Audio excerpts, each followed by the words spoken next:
Hello everyone, today we are taking a look at the Betafpv 65mm AIR or SE frame. This frame drops some weight off the typical frame. They also developed a special canopy. Not only in this video will we look at that, I've got a bunch of weights of stuff that I have on hand that would be potential candidates for this build. And one of the things that I don't recommend is, well, you need to be cautious about your build and doing it how I did. You'll probably see something that we can talk about later in the video. Betafpv also launched, and hopefully you've seen it, their SuperG ExpressLRS Nano module. It does come with an adapter that you can use for larger radios. They typically call these junior bays, JR bays, micro bays, and this is nano. So your smaller type radios this slots down into. And your larger ones you use the adapter on. But one of the things that I have not tried this yet, but there is some discussions going on about how, if you're in a difficult environment, this is 1 watt and it's dual 1 watt. So you can have your antennas positioned in different ways potentially to help you with your link. That wouldn't be to go long range now, would it? But something else you might want to check out on their website, but this primarily is going to be a video on Whoop's 65mm, which if you follow the channel, you know that my preferred size is 75mm, but I am very interested in the 65 Pro. I've been building a couple of the Meteor 65 Pros. That's the 65mm motor post to motor post, but with 35mm props. I think that's a really nice blend, at least for me, between 75mm and a 65mm traditional. But this one's traditional, so 31mm props. My build weighs 15.76 grams, and the air frame on my scale weighs 2.69 grams, versus the previous iteration of the 65mm Betafpv frame weighed 3.21 grams. I also weighed up some of the other color frames just to see if they were different, and while they weren't different in the air variety, there was a very minor difference in the standard variety, or the stock or previous iteration variety. I got 322 on this clear frame, which is so much heavier than all the others, but that's a bit of sarcasm there, folks. That's within the margin of error for my particular scale. These little scales just come from some retail shops, so as far as them being nuclear accurate, not so much. The canopy, as the stock canopy, and you may have noticed mine isn't quite stock, weighs 0.69 grams on my scale, and if you add in the included screws, all 4 screws that come with the canopy, you get 0.97. So it's a really nice mount. It's really only made for one particular camera, but that's oftentimes the case with our canopies. I have obviously modified this canopy to fit the camera of my choosing, which is the Runcam Nano 3. And my canopy, because I did some trimming to make it fit flat against the canopy, the front side of the canopy, comes in at 0.56 grams. As we sit here on the desk, you're probably noticing that OSD looks familiar to some of you. This is Quicksilver.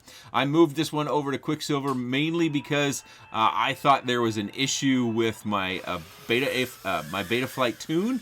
I worked on that for a while. It's probably why you've seen this frame make it out on other channels. I just, well, one, I was on vacation, then I take my time and work through these things a little bit. And I do want to work through this a little bit more because I've got a curiosity in my mind.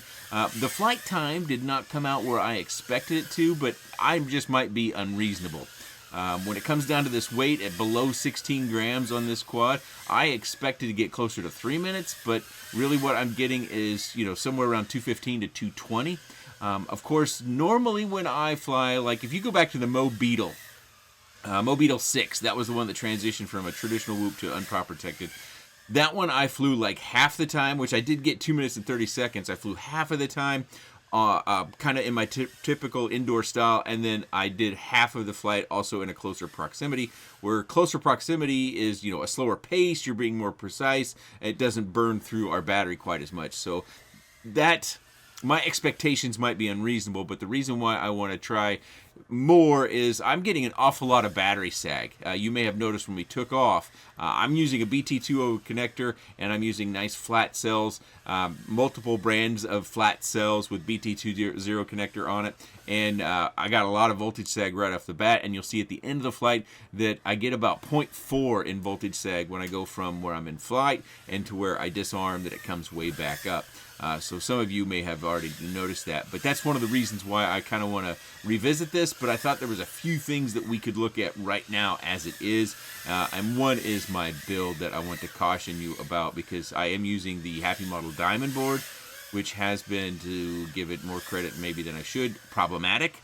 At one point in time, I collected about 8 of those boards from various people in the FPV community, sent them back to Happy Model to have them investigated as to why they were no longer functioning. I myself had, I think it was 4 out of 8 that I bought with channel money die, either on the bench or the first flight. Our flight finished up 2 minutes and 14 seconds. You see our battery pop back up.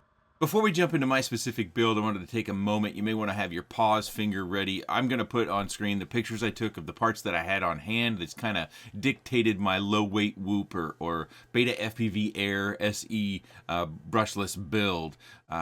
There's going to be various things on screen. Hopefully I've sized them in a way that makes it easy for you to see. I think the Rennie screws is also an interesting touch, that it saves some weight. I did find that these Betafpv motors are the lightest of the group that I have on hand, that is. When you decrease the weight by a half gram, you know, here and there, it all starts to add up to full grams, and that's where we make our weight cuts. But hopefully this comes in handy for at least a few of you if you're making some choices about your next build. Hopefully you know what all these parts are, because I have not labeled them. So the motors that I'm using are, and I showed you the weight of already, are the Betafpv SE702 motors. These are 27,000 kV. And honestly, I felt like I wanted more kV just because I felt like I could go faster, probably because the decreased weight. And I probably would have had to crank up my camera angle, but we can do that with the different positions that we have on the back of the canopy here. But I kind of think I might want 29,000, maybe even 30,000. It's going to kill off my flight time, but going fast can be fun inside. So I had to cut out some bits of the canopy in order to get my camera to kind of seat where I wanted it to, and also get some sort of angle on there. I just took some welder glue and put it across the top right here on the camera, and then held the camera in there, let it sit overnight to make it set up real good. Didn't want to add much weight, so it's a real light skim coating of welder. By the way, if you don't have any welder, I'll put a link in the video description. I always have a link in the video description to welder. It's one of those things I always use it for my Whoop repairs or my plastic repairs, but it's usually kind of buried down at the bottom of all those different things that I use on a regular. I'll bring that back up. It is a link to Amazon, and it's a 2-pack. I always buy them in 2-packs. Whenever I get down to 1 tube, I buy another 2-pack, so I got 2. I haven't had to buy too many over the years. Been doing videos on YouTube for 7 years, and I think I've got 2 tubes in there now. I suspect that's probably like a 4th and a 5th tube, or a 5th and a 6th tube. So not a terrible lot, even with all the whooping that I've done and breaking that I've done. So this canopy is remarkably stiff. Whether that's a good thing or not, I think it's a fairly good thing, but it does drive me nuts back here. You see how that screw is placed and how it's kind of leaning back, and we've got this component from the flight controller that's kind of keeping it from being straight up and down. Yeah, I did crease this, creased it way up, trying to get that to where it was more flat. My concern is that's going to weaken the post or weaken the mounting of the all-in-one board, and then the board in the crash comes out sideways, and then you've got to make a repair rather than just turtle mode and go fly away.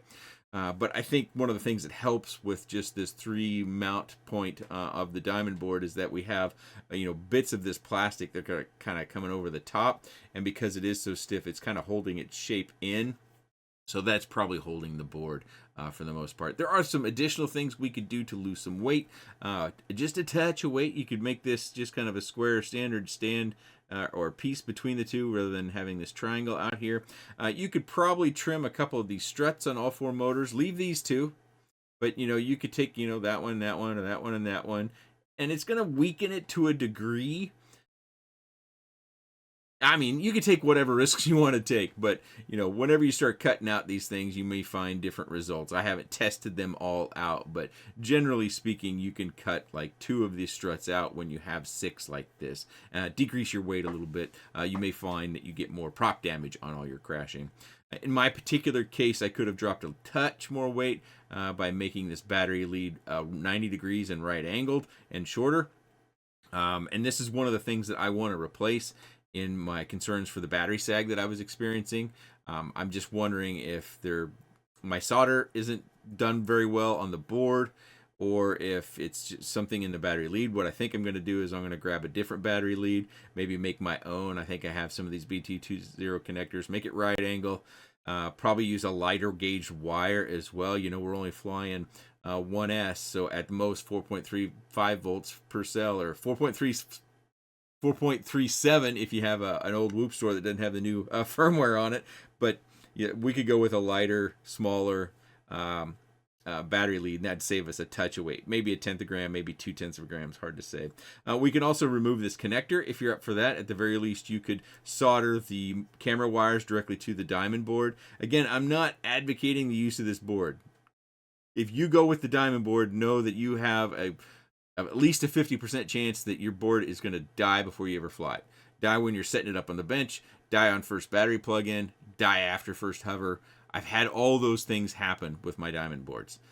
I've got 2 working in quads that I've built, and I have got a 3rd still in the box. So that's your warning. If you buy a diamond and it dies on you, don't come running to me, please. I feel bad for you, but don't come running to me.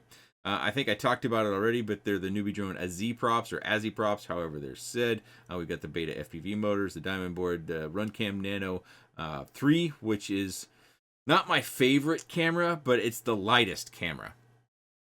At least the lightest camera that I'm aware of with a wide field of view.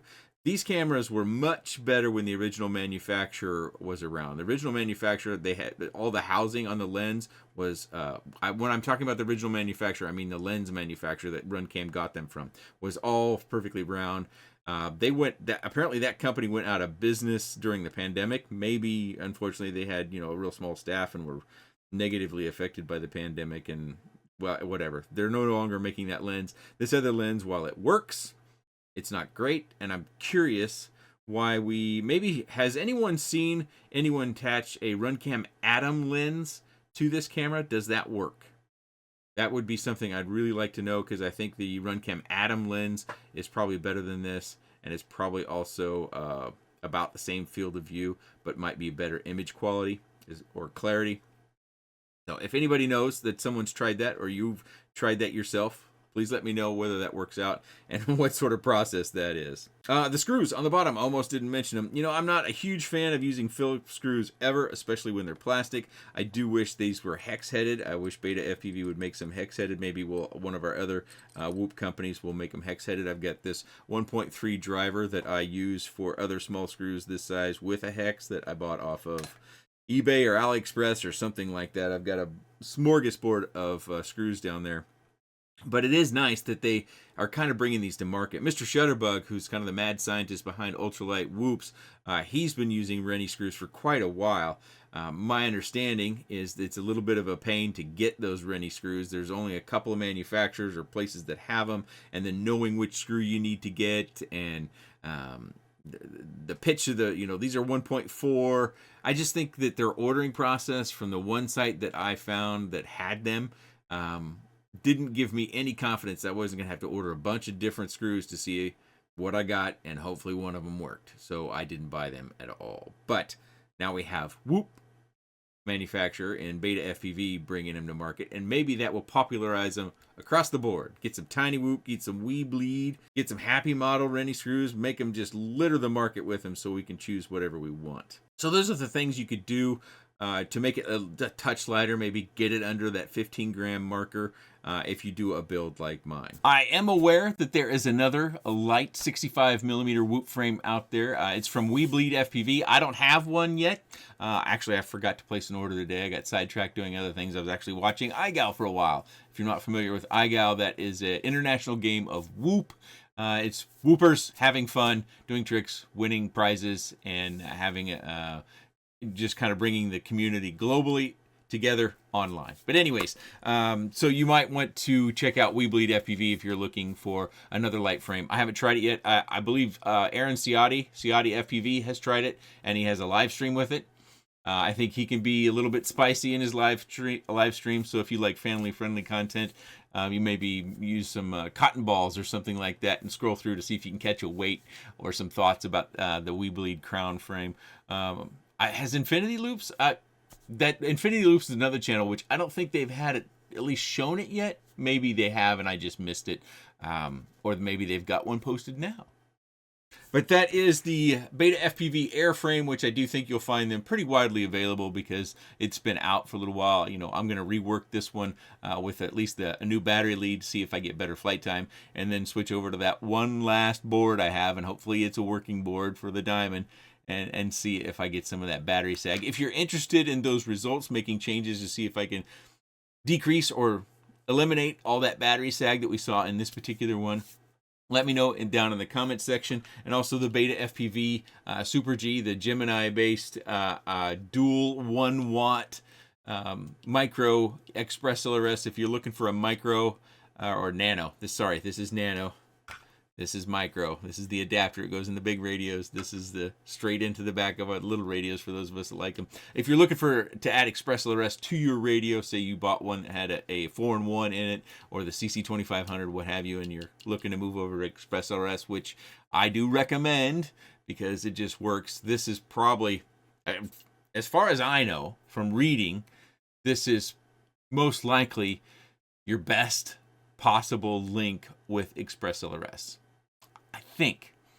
Now, again, I haven't tested it, but based upon having two dual 1 watt receivers in here, there's a copper heatsink in there, a high-speed fan supposedly, who knows, but it is an all-metal case, so if you're really concerned about your control link and you want to go a long ways away and avoid all the laws that are out there against that sort of thing, you might want to check this out. Of course, I've been using ExpressLRS since it kind of hit the market, and I have flying a very small space in the backyard, so I don't have any troubles with my control link working in any way. If you have any comments, questions, suggestions, or otherwise, please let me know in the comments section below. I appreciate your time. That welder link will be down in the video description. If you like whoops, you got to get some of that if you don't already have your favorite adhesive. I appreciate your time. Thanks for watching.